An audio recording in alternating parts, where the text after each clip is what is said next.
बिस्मिल्लाहिर्रहमानिर्रहीम। अस्सलाम वालेकुम नाज़रीन, मैं अहमद फ़वाद हूँ और आप मेरा यूट्यूब चैनल देख रहे हैं। अहम ख़बरों, तज्ज़िये और तबसरे के साथ आज की व्लॉग में आपकी खिदमत में हाज़िर हुआ हूँ। बड़ी ख़बर और ब्रेकिंग न्यूज़ देता चलूँ, नवाज़ शरीफ आइंदा वज़ीर-ए-आज़म नहीं होंगे, मैं उन्हें वज़ीर-ए-आज़म नहीं बनने दूँगा। बड़ा ऐलान हो चुका है। इस हवाले से कुछ अहम और एक्सक्लूसिव डिटेल्स हैं। एक तो ये मैंने आपके साथ शेयर करनी है। दूसरे नंबर पर नाज़रीन, आज supreme court of Pakistan chief justice Qazi Faez ईसा की जानिब से फैज़ाबाद धरना केस की जो समाअत है वो की गई है। 5 घंटे तक ये समाअत जारी रही है, लेकिन समाअत में 2-3 जगहों पर आज बड़ी अनयूजुअल सी जो चीज़ें हैं वो हुई हैं और चीफ़ जस्टिस कादी फ़ाइज़ ईसा के मुतज़ाद रवैये के हवाले से आपको 2-3 ये इम्पॉर्टेंट एस्पेक्ट्स हैं वो मैं आपके सामने रखूँगा कि इससे ये वाज़ी होगा कि कैसे और क्यों उनका जो झुकाव है वो एक तरफ नज़र आता है। कुछ ऑब्जर्वेशंस हैं। समाअत तो ज़ाहिर सी बात है 5 घंटे जारी रही। पूरी डिटेल्स की जानिब में नहीं बढ़ूँगा, सिर्फ ऑर्डर बताऊँगा और ये 1-2 अहम तरीन चीज़ें जो कहीं पर भी रिपोर्ट नहीं हो रही और आपको कोई भी नहीं बताएगा प्रोसीडिंग के दौरान मैंने क्या चीज़ें देखी, इस हवाले से आपके साथ अहम तरीन तफसीलात हैं वो भी मैंने शेयर करनी हैं। तो आगाज़ नाज़रीन जो है वो और फिर इसके अलावा एक और भी चीज़, सुप्रीम कोर्ट ऑफ पाकिस्तान में 90 रोज़ में इंतखाबात के हवाले से एक और पाकिस्तान तहरीक-ए-इंसाफ ने जो पिटीशन है वो दायर कर दी है। ये पिटीशन अब क्या है और अब पाकिस्तान तहरीक-ए-इंसाफ ने मज़ीद एक और ये जो दरख्वास्त है ये क्यों दायर की है, इससे भी जुड़ी कुछ अहम तरीन तफसीलात आपके साथ में शेयर करूँगा। सबसे पहले तो ये जो फैज़ाबाद नज़रसानी केस की आज समाअत हुई है, इसमें आपको जो है वो जो ऑर्डर था, ऑर्डर तो ये था कि जिन्होंने कुछ लोगों ने दरख्वास्तें वापस लीं उनकी एक्सेप्ट कर ली गई, कुछ की एक्सेप्ट नहीं की गई, जिस तरह से शेख रशीद साहब हैं, क्योंकि वो आज ख़ुद मौजूद नहीं थे और एडवोकेट ऑन रिकॉर्ड जो थे उन्होंने बताया जी कि उनके जो शेख रशीद साहब के वकील हैं अमानुल्लाह कंज़ई, जो कि अब वज़ीर बन चुके हैं निगरान हुकूमत में, तो उनके कहने के ऊपर मैं ये वापस ले रहा हूँ। तो इस पर चीफ़ जस्टिस साहब ने कहा कि शेख रशीद साहब जो हैं उनसे रब्ता नहीं है, वो कहाँ हैं, किधर हैं, वो ले रहे हैं नहीं ले रहे हैं, कुछ पता नहीं है, तो आप कैसे कह रहे हैं। तो इस पर शेख साहब को नोटिस हुआ है कि वो अगर आकर अदालत में कहते हैं कि वो अपनी दरख्वास्त वापस लेते हैं तो फिर जो है उनकी दरख्वास्त वापस कर दी जाती है। फिर इसी तरह से इलेक्शन कमीशन ऑफ पाकिस्तान की रिपोर्ट मुस्तरद हुई है। इस रिपोर्ट्स के भी 1-2 चंक्स आपके सामने रखूँगा, लेकिन सबसे पहले आपके सामने मैं रखता हूँ कि चीफ़ जस्टिस कादी फ़ाइज़ ईसा की जानिब से, चूँकि इस केस में इजाज़ुल हक़ जो कि साबिक आर्मी चीफ़ और साबिक सदर पाकिस्तान ज़ियाउल हक़ के साहबज़ादे हैं, उनकी भी इसमें दरख्वास्त थी, तो उनको उन्होंने क्या कहा है, उन्होंने भी चूँकि ये दरख्वास्त वापस लेने का अदालत को कहा, तो इस पर चीफ़ जस्टिस कादी फ़ाइज़ ईसा का जो मौक़िफ़ था वो क्या था वो मैं आपके सामने रखता हूँ। अच्छा, चीफ़ जस्टिस साहब ने जब उन्होंने कहा जी कि वो भी अपनी दरख्वास्त वापस लेना चाहते हैं और जो वकील थे इजाज़ुल हक़ के, उन्होंने ये कहा जी कि वो चीफ़ ऑफ आर्मी स्टाफ और सदर पाकिस्तान थे और चीफ़ जस्टिस ने उनसे पूछा पहले ख़ुद कि इजाज़ुल हक़ जो हैं उनके जो वालिद हैं वो क्या चीफ़ ऑफ आर्मी स्टाफ थे, तो इस पर वकील ने कहा कि चीफ़ ऑफ आर्मी स्टाफ भी थे और सदर पाकिस्तान भी थे। तो जब ये बात उन्होंने कही तो चीफ़ जस्टिस कादी फ़ाइज़ ईसा साहब ने कहा कि मैं उन्हें सदर पाकिस्तान नहीं मानता। इस पर इजाज़ुल हक़ के वकील ने कहा कि आईने पाकिस्तान में लिखा हुआ है। फिर दोबारा चीफ़ जस्टिस बोले कि ये वाहिद आदमी है जिनका नाम आइन में आया है।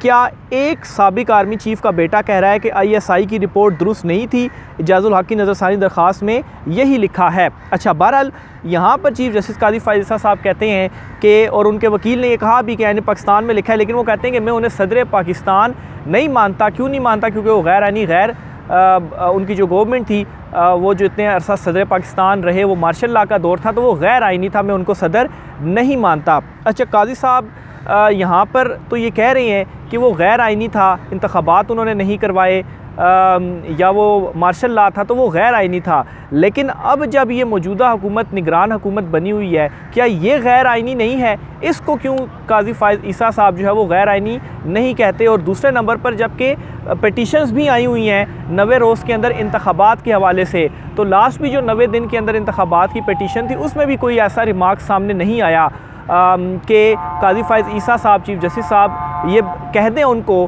कि 90 रोज़ में आपने इलेक्शंस करवाने, 90 रोज़ से ऊपर अगर मामला जाता है तो ये गैर आईनी होगा, क्योंकि आइन में बड़ा क्लियरली लिखा हुआ है कि 90 दिन में इलेक्शंस जो हैं वो करवाने हैं। तो एक तरफ गैर आइनी काम हुआ तो उस पर आप कह रहे हैं कि सदर नहीं मानते, लेकिन दूसरी तरफ अगर गैर आइनी काम हुआ है तो उसके ऊपर कोई भी आपकी तरफ से जो रिमार्क्स है वो सामने नहीं आया। अब अगर इसको इस तरह से क्वेश्चन दिया जाए कि मसाइल थे, ये था, वो था, इस वजह से इलेक्शन कमीशन या इंतज़ामिया जो है वो इलेक्शंस इंतखाबात नहीं करवा पाई 90 दिन के अंदर, तो फिर यही जस्टिफिकेशन या यही रीज़न्स उस टाइम भी कही जा सकती हैं।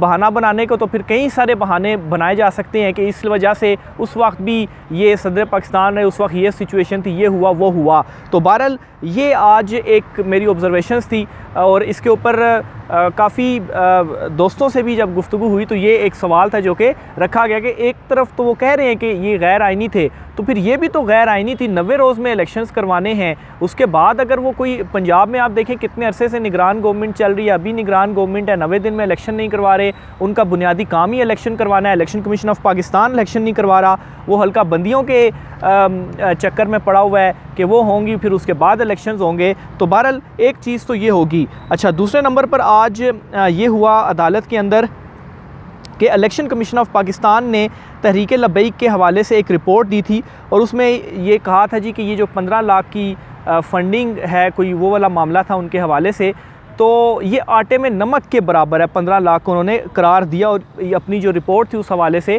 वो सुप्रीम कोर्ट ऑफ पाकिस्तान में जमा करवाई, तो उसको सुप्रीम कोर्ट ने रिजेक्ट कर दिया है। अच्छा, ये हुक्मनामे में अदालत ने अपने ये कहा जी इलेक्शन कमीशन ने तहरीक लब्बैक से मुतल्लिक रिपोर्ट पेश की। रिपोर्ट के मुताबिक तहरीक लब्बैक ने कुछ फ़ंड्स फराहम करने वालों की तफसीलात मुहैया नहीं की। हैरान कुन है, इसके बावजूद इलेक्शन कमीशन को गैर कानूनी कुछ भी नहीं लगा। इलेक्शन कमीशन ने 15 लाख की फ़ंडिंग की अच्छा उसके हवाले से कुछ भी उन्होंने नहीं कहा कि वो तो कहते हैं जी आटे में नमक के बराबर है।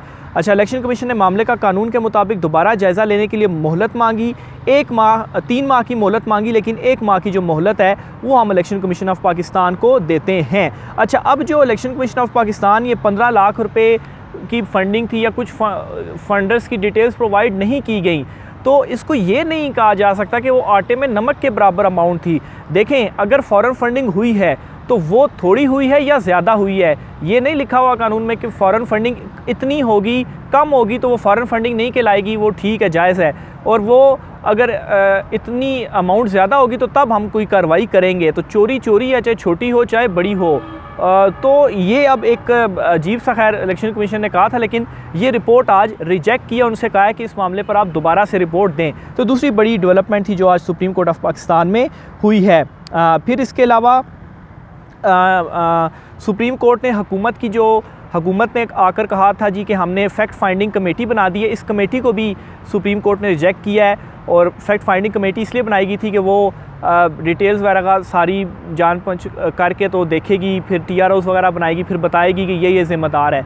तो इसके ऊपर आज ये हुआ है कि सुप्रीम कोर्ट ने इसको रिजेक्ट कर दिया है, और इसमें ये कहा है जी कि आप समेत गैर कानूनी करार दिया, और कहा जी कि आप समेत सब कह रहे हैं फैज़ाबाद धरना फ़ैसला ठीक है, हुकूमत की जानिब से बनाई गई कमेटी आंखों में धूल झोंकने के मुतरादिफ है।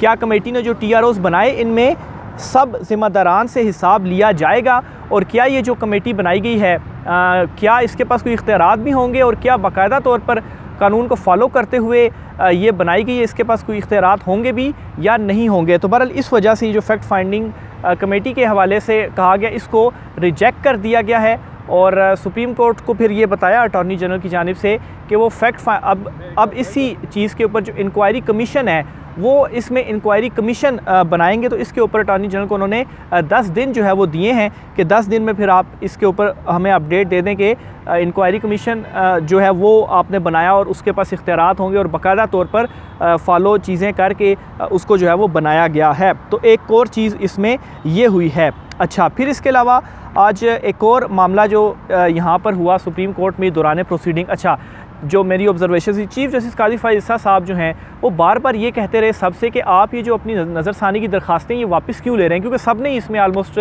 जो दरख्वास्तें हैं वो वापस ले ली हैं। तो चीफ़ जस्टिस साहब आप कह रहे हैं कि आप ये दरख्वास्तें वापस क्यों ले रहे हैं। थोड़े से उनके रिमार्क्स जो हैं वो मैं आपके इस हवाले से आपके सामने रखता हूँ, फिर इसके ऊपर मैं आपको बताऊँगा कुछ डिटेल्स वगैरह। कोई भी सच बताने को तैयार नहीं, सब कहते हैं इतफाक़िया था। कितना हसीन इतफाक़ है कि वज़ारत दिफ़ा, इलेक्शन कमीशन समेत सब ने नज़रसानी दायर की, 4 साल बाद नज़रसानी दरख्वास्त मुकर्रर हुई। ये भी हुस्न इत्तफ़ाक़ है, हुस्न इत्तफ़ाक़ पर कोई शेर ही सुना दें।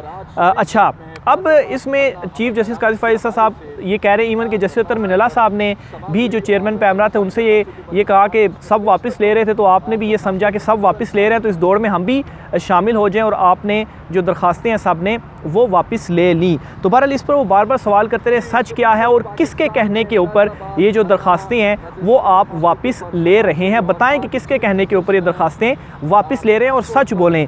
यानी कि सब दरख्वास्तें वापस ले रहे थे और चीफ़ जस्टिस साहब कह रहे थे कि आप वापस क्यों ले रहे हैं और किसके कहने के ऊपर ले रहे हैं, सच बोलें। यानी कि चीफ़ जस्टिस साहब इसमें ये कहना चाह रहे थे कि उनको यानी कि मालूम है कि किसके कहने के ऊपर आपने ये जो दरख्वास्तें उस वक्त दायर की और अब आप वापस ले रहे हैं, तो वो चीज़ आप बोलें। यानी कि जो उनके माइंड में था किसी का अगर नाम, तो उनका शायद ताकतवर का नाम लिया जाए, ये वो चाह रहे थे, लेकिन कोई भी उनका जो नाम है वो नहीं ले रहा था और कह रहा था जी कि हम ये वापस लेना चाह रहे हैं। तो ये एक और बड़ा एक मैटर हुआ अदालत के अंदर जो मेरी ऑब्जर्वेशंस थी। तो बाकी आज ये 5 घंटे चलता रहा, यूं ही सारे आते रहे जाते रहे, और ये इसमें बुनियादी कुछ इंपॉर्टेंट चीज़ें हुई हैं। 15 तारीख को दोबारा इस केस की समाअत होगी, तो शेख रशीद साहब शायद यहाँ सुप्रीम कोर्ट ऑफ पाकिस्तान में आ जाएँ, तो उस पर फिर मज़ीद आगे मैं आपको अपडेट करूँगा।